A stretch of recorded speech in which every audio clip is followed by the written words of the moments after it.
Hadirin yang saya muliakan, saudara-saudara yang saya hormati, Partai Golkar tidak akan pernah bosan untuk mengingatkan bahwa semua ideologi termasuk Pancasila pada dasarnya berada pada tataran normatif dan karenanya membutuhkan padanan pada tingkat operasionalisasi.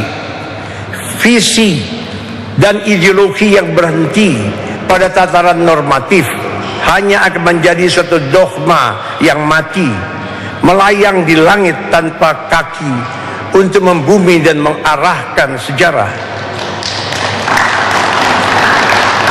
Machiavelli sebagai peletak dasar ilmu politik modern telah mengingatkan bahwa politik bukan hanya berhubungan dengan apa yang seharusnya, tapi juga dengan apa yang senyatanya terjadi di masyarakat.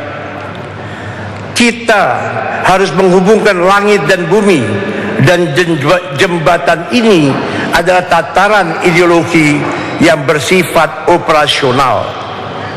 Karena itulah kita memiliki berbagai kerangka pemikiran praktis yang berhubungan dengan kemajuan akhlak manusia, pembangunan ekonomi, pembangunan kebudayaan, peningkatan ketahanan dan keamanan nasional, peningkatan dan pemerataan sosial ekonomi, dan lain sebagainya.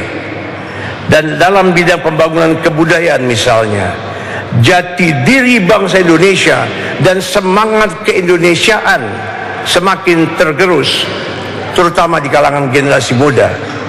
Sebagian besar kasus kriminal dan mayoritas penghuni penjara kita sekarang terkait dengan kasus narkoba. Keindonesiaan ada sebuah konsep yang terus berkembang, tapi kita tidak boleh menganggap, bersikap anything goes, semua hal boleh, pantas dan silahkan dilakukan. Kita tidak boleh pasif dan berpangku tangan melihat puluhan ribu generasi muda Indonesia terjebak dalam cara hidup yang kelam dan menyedihkan. Masih banyak hal lain lagi yang dapat dikatakan dalam soal itu. Tetapi pada intinya kita ingin mengingatkan bahwa keindonesiaan harus terus dikaitkan bukan dengan sembarang hal, bukan dengan nilai-nilai yang melemahkan semangat dan kehidupan manusia sebagai makhluk yang berakal budi. Keindonesiaan harus dikaitkan dengan keterbukaan yang kreatif, dengan toleransi yang ramah, dengan penghargaan pada ilmu pengetahuan, penghargaan kepada kejujuran, penghargaan kepada keteguhan, kesungguhan, serta yang sangat penting, kecintaan pada tanah air yang terbentang dari Sabang sampai Merauke. Demikian pula halnya di dalam soal ekonomi. Kita menerima globalisasi dan keterbukaan sebagai sebuah keniscayaan sejarah. Kita tidak takut pada keterbukaan, kita tidak cemas pada globalisasi, tetapi justru kita ingin memanfaatkan kemungkinan yang ada demi kepentingan bangsa Indonesia sendiri. Karenanya di dalam keterbukaan ekonomi, sebagaimana dalam kehidupan pada umumnya, kita harus selektif, kita harus memiliki prioritas.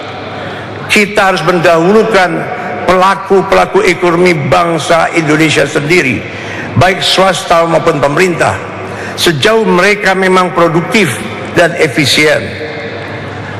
Hal ini terutama harus diterapkan dalam berbagai bidang strategis seperti sektor finansial dan perbankan, sektor energi dan sumber daya alam, serta sektor pertanian. Pemikiran seperti itu semakin mendesak kita kedepankan sekarang, mengingat begitu banyak hal yang telah salah jalan, seperti dominasi penguasaan asing di dalam dunia perbankan, serta dalam aset-aset produktif sumber daya alam, khususnya minyak dan gas bumi di negeri kita. Tanpa harus terjebak kepada sentimen anti asing, kelemahan tersebut harus segera kita koreksi lewat kerja politik di berbagai bidang, baik di dalam maupun di luar parlemen. Kita harus mencari cara yang lebih baik dan lebih sesuai dengan prinsip-prinsip nasionalisme Indonesia, sebagaimana yang tercantum dalam sila ketiga dalam Pancasila, yang dapat diterapkan secara modern di dalam realitas ekonomi. Dalam hal ini, Partai Golkar menawarkan sebuah konsep pembangunan ekonomi yang menyeluruh, yang sering disebut sebagai konsep negara kesejahteraan, konsep welfare state. Konsep welfare state adalah sebuah jalan tengah, sebuah moderasi dari berbagai pengalaman ekstrim dari pembangunan di berbagai negara yang maju. Walaupun pemikiran dasarnya telah dimulai pada tahun 1930-an di Eropa dan Amerika Serikat, konsepsi negara kesejahteraan sekarang justru semakin relevan saat terjadinya beberapa kali krisis besar di dalam era globalisasi, sebagaimana yang terjadi pada tahun 2008 yang silam dan 1998. Di dalam konsepsi negara kesejahteraan, negara dan pemerintah tidak bersikap pasif, tapi berperan besar dalam berjalannya roda perekonomian lewat intervensi di berbagai bidang, yang terutama bersifat strategis. Tetapi metode intervensi ini tidak lagi sama dengan cara tahun 1930 atau 1950-an yang kaku dan bersandar pada metode kepemilikan langsung. Intervensi sekarang harus dilakukan dengan memperhatikan kaidah-kaidah efisiensi dan produktivitas. Walaupun negara besar, sektor swasta tidak diabaikan, tapi justru didorong untuk semakin kreatif dan semakin mampu untuk bersaing, bukan hanya di dalam pasar domestik, tapi juga dalam persaingan global. Dalam hal ini, peran negara yang utama adalah memberikan kepastian hukum, termasuk kepastian dalam hukum perpajakan, mengatur tata kelola perburuhan dan asuransi yang menguntungkan semua pihak, serta memberikan insentif usaha manakala diperlukan.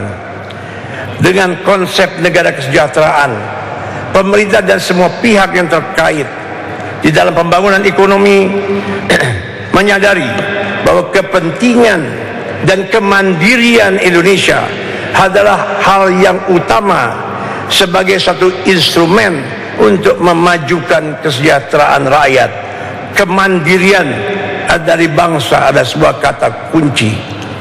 Dengan konsep terima kasih. Dengan konsep ini, kita tidak akan membiarkan dunia pendidikan bagi anak-anak kita berada dalam kualitas yang jauh tertinggal. Kita tidak boleh dan tidak akan membiarkan nasib kaum pekerja terkatung-katung, tidak membiarkan nasib petani dan kaum marginal untuk terus terombang-ambing dalam ketidakpastian masa depan. Saudara-saudara yang saya muliakan, hadirin sekalian yang saya hormati,